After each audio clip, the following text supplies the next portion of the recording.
લોકોને કામ પણ કરવું પડશે કે જેથી હસબન્ડ લોકો આપના માટે સારું બોલે, રાઈટ? તો એની સાથે હું મારા હસબન્ડને આપીશ. એ મારા માટે સૌથી બેસ્ટ ફ્રેન્ડ છે. હસબન્ડ તો લોકોના સમાજને કહેવા માટે છે, લેકિન આજે બેસ્ટ ફ્રેન્ડ છે. આજે જે કંઈ પણ મારી અંદર જે ક્વોલિટી છે ને તે એના કારણે જ આવેલી છે. તો here is my best friend. Thank you.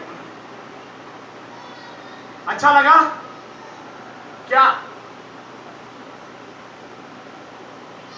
Any speech પણ સારી ને પણ સારી દેખાય છે, ડાયમંડ જેવા દેખાય છે. Very good. આ અમારું સપનું હતું કે આપણે પણ એક દિવસ આવી રીતે આવીશું ને આજે એ વસ્તુ થઈ રહેલી છે દોસ્તો. અને ખાસ કરીને કહું દોસ્તો કે મેં મારી બધી વસ્તુ કીધી પણ મેં મારી ક્વોલિફિકેશન નહીં કીધી. એટલા માટે નહીં કીધી કે તમે બધા ભાગી નહીં જાઓ.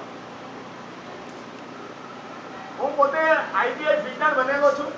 નહીં કે આઈઆઈટી. હેલો, આ એક એવું સ્ટેજ છે બ્રીટ 1/2 કે જ્યાં તમને આઈઆઈટી ગોલ્ડ મેડલ પણ મળશે અને અહીંયા આઈઆઈટી ફિટર પણ મળશે દોસ્તો. અગર આઈઆઈટી લેવલનો માણસ અને આઈટીઆઈ ફિટર લેવલનો માણસ અગર જો આ બિઝનેસ કરી શકે તો અહીંયા બેઠેલા ઉભેલા દરેક લોકો કરી શકે છે દોસ્તો.